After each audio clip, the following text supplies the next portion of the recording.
Lockdown से पहले गीता के घर का नजारा कुछ ऐसा था कि रोहन ऑफिस जाता था और शिविन स्कूल। जिनके घर से जाने के बाद गीता काम खत्म करके बाकी समय आराम करती थी। लेकिन लॉकडाउन के बाद ऑफिस और स्कूल घर में ही खुल गए और इससे गीता का हाल वो तो आपको देखने में ही मजा आएगा। शिविन, ओ शिविन, महाराज उठने के लिए क्या 21 तोपों की सलामी लेंगे?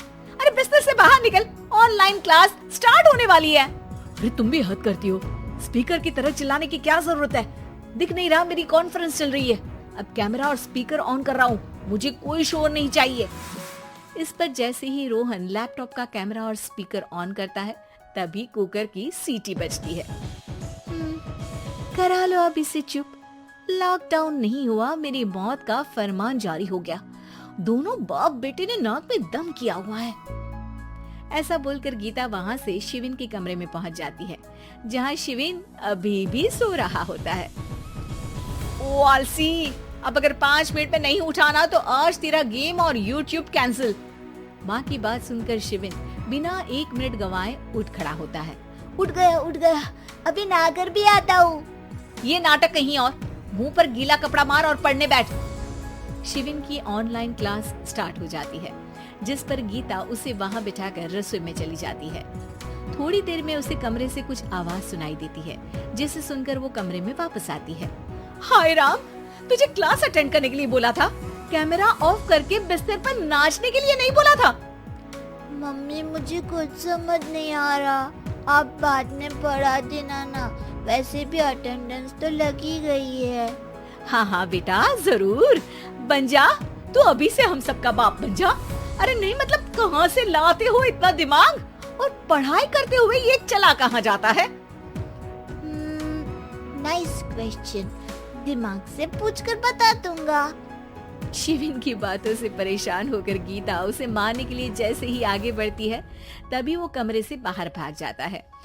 अब शिविन आगे और गीता हाथ में चप्पल पकड़े उसके पीछे पीछे पूरे घर में दोनों घूम रहे होते हैं। इसी बीच वो रोहन के पास पहुंच जाता है और शिविन को मारने वाली चप्पल रोहन के लैपटॉप पर जाकर गिरती है। ओए माँ! मम्मी, अब पापा को चप्पल मार रही हो? वो आज तक के रिपोर्टर, चुपचाप जाकर क्लास अटेंड कर ले, नहीं तो अगली तेरे पीछे लगेगी। इस पर शिविन वहाँ से चला जाता है, जिसके बाद रोहन गीता से कहता है, इस सर्कस के लिए कुछ बोलना चाहोगी? अरे क्या करूं, जब से तुम दोनों घर में रहने लगे हो, घर अपने आप ही सर्कस बन गया है और मैं तुम्हारी नौकर। कभी बेटी को संभालो तो कभी बाप के नखरे उठाओ। इन्हीं सब उथल पुथल में दिन बीतते रहते हैं, जिसमें हर रोज घर के अंदर कुछ नया सियप्पा खड़ा मिलता है, जो ज्यादातर शिविन और रोहन के ऑनलाइन स्कूल और ऑफिस से रिलेटेड ही होता है। एक सुबह, शिविन चल उठ, आज की क्लास जल्दी है। कैमरा ऑफ करके आप अटेंड कर लो। अरे ऐसे छित्तर पड़ेंगे, दादी नानी सब एक साथ याद आ जाएंगी। गीता की लाख मशक्कतों के बाद क्लास तो खत्म हो जाती है, लेकिन उसके बाद शिविन फोन इस्तेमाल करते हुए इंस्टाग्राम रील बनाने लगता है। रसोड़े में कौन था? तुम थी, मैं थी, कौन था? हाँ, मैं गरीब हूँ। अरे ओ गरीब के बेटे, आजा, मैं बनाती हूँ तुझे गरीब। मैं बताती हूँ रसोड़े में कौन था।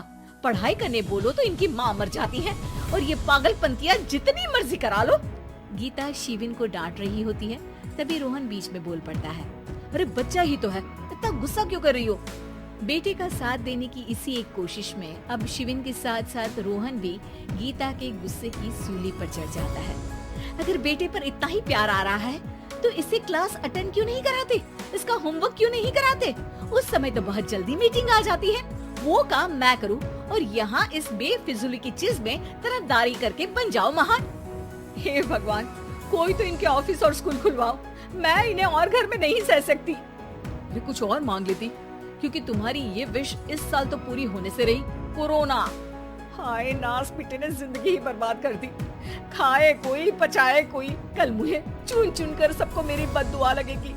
उन्होंने दुनिया का और इन बाप बेटे दोनों ने मेरा जीना मुश्किल कर दिया।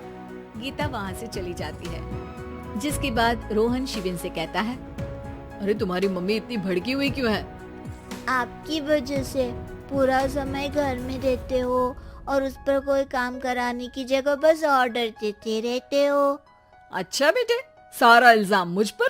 पूरा दिन तो वो तुम पर ही चिल्लाती है। हाँ, मतलब दोनों का 50-50 है, कुछ करना पड़ेगा। वो कहते ना, make the best out of worst. I have an idea. वैसे तुम्हारी माँ सही कहती है, बहुत जुबान चलाने लगे हो, कम बोला करो।